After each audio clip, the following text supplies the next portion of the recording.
Before we begin, take a second and think about the relationships in your life. The ones that feel comfortable, familiar, almost automatic. Now ask yourself something honestly.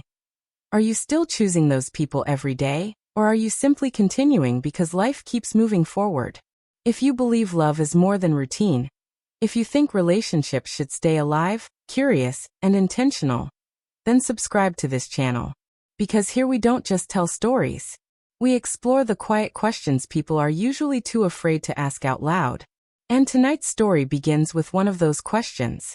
A question I asked my husband late one night. A question that changed the way we looked at each other forever. It didn't happen during an argument. That's the strange part. Most people expect life-changing conversations to explode out of anger. Voices raised, doors slammed, emotions boiling over. But this moment arrived quietly, calmly, almost gently. The house was silent in that deep, late-night way that only happens when the world outside has slowed down. The dishes were done. The lights were dim. Even the air felt softer somehow. My husband sat across from me at the kitchen table stirring a cup of tea. Clink, clink, clink.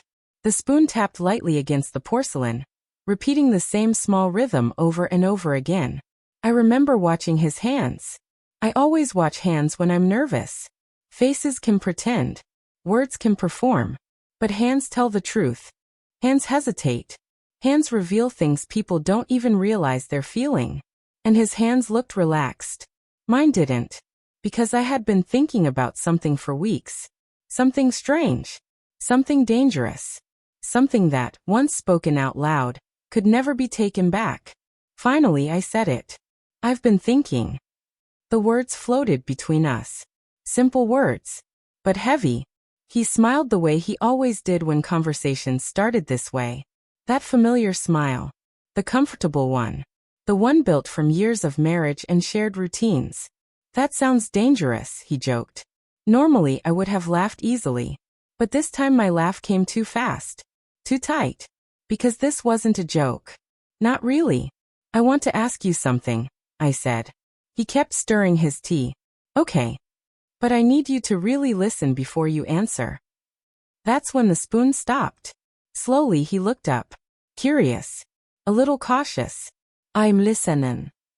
My heart started beating harder than it should have for such a quiet moment. I took a breath. I want us to try something different. The word different hung there between us. Not threatening. Not dramatic. Just unfamiliar. He leaned back slightly. Different how? I hesitated. Not because I didn't know what I meant, but because saying it out loud would make it real.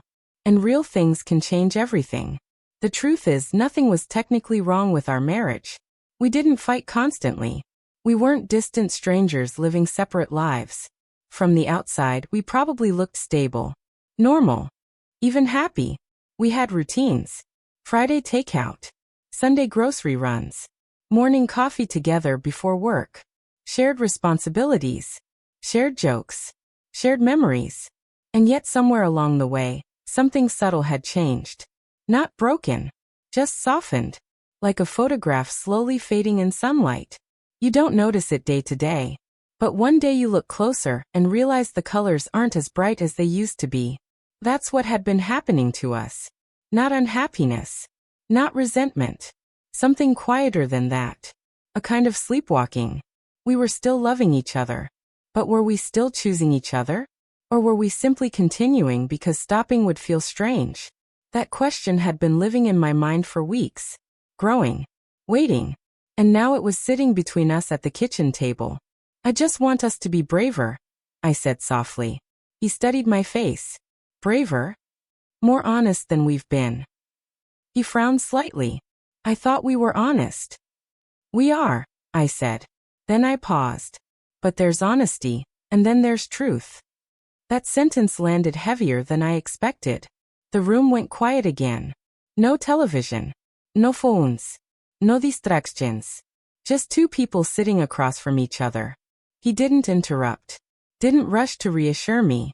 Didn't dismiss what I said. And somehow that silence felt more intense than any argument. Finally he asked, "What exactly are you asking me to try?" I swallowed. I want us to talk about the things we usually avoid. He leaned forward slightly. Like what? The thoughts we edit before saying out loud, I said. The questions we pretend we don't have. He exhaled slowly. That's a big ask. I know. Another pause. Then he asked quietly, is there something specific you're circling around? My pulse started pounding in my ears, because now we were standing right at the edge of it. The question. The one I had been carrying for weeks. The one that could not be unheard. I nodded. There's something I've been wondering. He waited. I hesitated. Just for a second. And then I said it. If you weren't already my husband, would you still choose me? The room didn't explode. No dramatic music. No shouting. No slam doors. But something shifted. The air itself seemed to lean closer. He blinked. Once. Twice. That's not a fair question, he said slowly. I know. But it's an honest one. He rubbed his hand across his jaw thinking, why would you ask that? I answered truthfully. Because sometimes I wonder if love can slowly turn into habit. He didn't speak. So I continued. I wonder if we're choosing each other. Or just continuing because it's easier. His eyes searched my face. You think I don't love you? That's not what I said. But it's what you're afraid of. I didn't answer. Because he was partly right. Not about love disappearing. But about something else. Awareness. Intentionality. The difference between loving someone and actively choosing them again. He leaned back and stared at the ceiling for a moment. And what exactly is my role in this experiment of yours? I want you to ask yourself the same question, I said. Without history. Without obligation. Silence. If we met today, I finished, would you still want me? The kitchen clock ticked loudly. Tick, tick, tick. He didn't answer right away. In fact, he stayed quiet so long that a wave of regret rushed through me. Maybe I had crossed a line. Maybe some questions should stay unasked. But then he finally spoke. And his answer surprised me. If I'm being completely honest. He paused. I don't know. That moment cracked something open between us. Not because he said no, but because he didn't say yes. He saw my expression and quickly added, I do love you. I know. That hasn't changed. I know. He ran his fingers through his hair slowly. But that question makes me realize something. What? How much of my choosing has been automatic? I nodded. Exactly. That's what scares me. For the first time that night, he looked at me differently. Not like a husband looking at his wife, but like a man studying a woman sitting across from him. Almost like we had just met again. You're asking for danger, he said. I'm asking for truth. He gave a small, thoughtful smile. Those two usually come together. And he was right. Because that conversation didn't end that night. It had only begun. Something subtle changed between us after that. Not dramatic. Not explosive. But noticeable. Like a shift in the air before rain. We were still married. Still sleeping in the same bed. Still sharing breakfast. Still living our lives. But something inside the relationship had woken up. The label alone no longer carried everything. Instead of leaning on history, we started looking at each other again. Really looking. Like two separate people instead of a single predictable unit. And something interesting happened in that space. Curiosity returned. A few days later he came home from work and stopped in the doorway. Just stood there. Looking at me. The way he used to when we were dating. At first I felt self-conscious. What? I asked. Nothing, he said. You're staring. I know. Why? He shrugged slightly. Just seeing you. Seeing me. Not the woman who organizes the house. Not the reliable presence in his life. Just me. That moment felt surprisingly powerful. Because attention is something relationships quietly lose over time. Not because people stop caring. But because familiarity makes us stop noticing. That evening we talked longer than usual. About things we hadn't discussed in years. Dreams. Fears. Thoughts about who we used to be before adulthood built routines around us. The conversation felt strangely new. Like meeting a familiar person again under different lighting. One night during that week we started talking about our past selves. The younger versions of who we were when we first met. What would you think of me if we met now? I asked. He smiled. I'd probably think you were intimidating. Intimidating? You ask questions most people avoid. That's not intimidating. It is for people who prefer comfort. I laughed. What about you? What about me? What would I think if I met you today? He thought about it for a moment. Honestly, yes. You'd probably be curious about me, but unsure. Why unsure? Because I'm not the same person you married.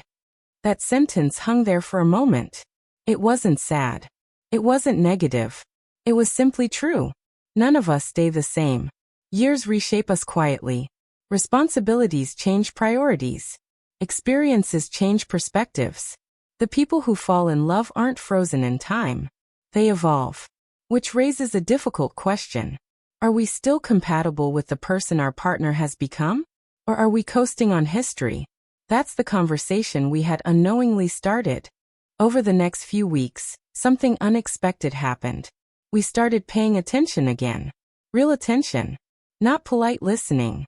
Not routine conversation. Actual curiosity. He asked questions he hadn't asked in years. What excites you lately? What scares you? What do you feel like you haven't done yet in life? At first those questions surprised me, because I realized something uncomfortable.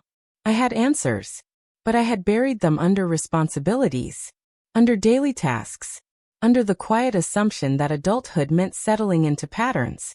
But the truth is people don't stop being individuals just because they're married. And once we started talking like that again, the relationship felt different. Lighter. More alive. Of course, honesty can be uncomfortable. Some conversations stretched into silence. Others uncovered insecurities we hadn't spoken about before.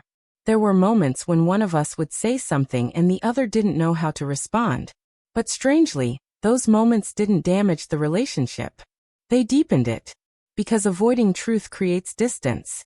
But facing it together creates trust. One evening he admitted something surprising.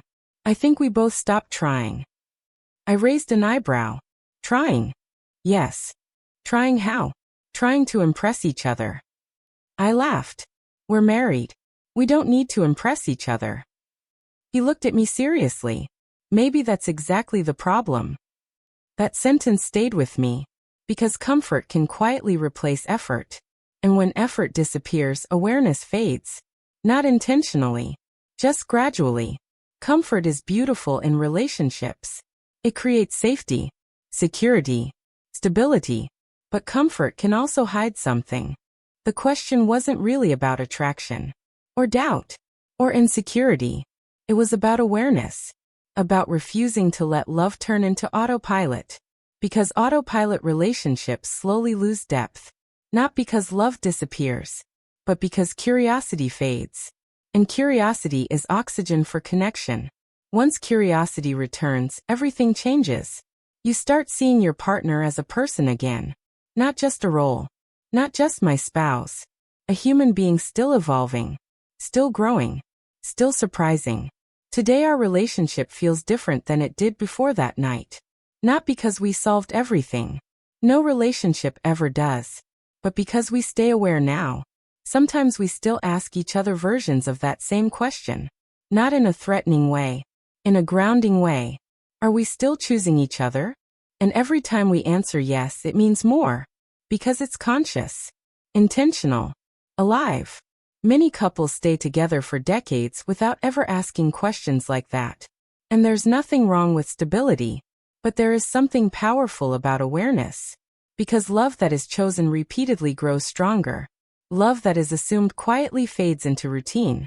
Our conversation reminded us that relationships are living things. They require attention, curiosity, honesty, and sometimes courage. The strange thing is, that question didn't threaten our marriage. It strengthened it. It stripped away the illusion that vows alone sustain love forever. Instead, it reminded us that connection grows when people continue discovering each other. That discovery never has to stop. Even after years. Even after routines. even after life becomes busy. In fact, those are the moments when rediscovery matters most. Looking back now, I'm grateful for that quiet night in the kitchen. Grateful for the courage it took to ask something uncomfortable. Grateful that he answered honestly. Because that moment changed the way we see each other. Now when he looks at me, I don't see obligation. I see decision. And when I look at him, I don't see routine. I see someone who could walk away if he wanted to, but doesn't. Every day we choose each other again. Not automatically. Not blindly. But consciously. And somehow that feels more intimate than any promise we made on our wedding day. If you made it this far into the story, it probably means something in it resonated with you. Maybe you've asked yourself similar questions. Maybe you're wondering if your relationship is running on routine or intention. If so, you're not alone. And if you enjoy stories that explore the deeper side of relationships, honesty, and human connection, make sure you subscribe to the channel. Because there are many more stories like this waiting to be told. And sometimes, one honest question can change everything.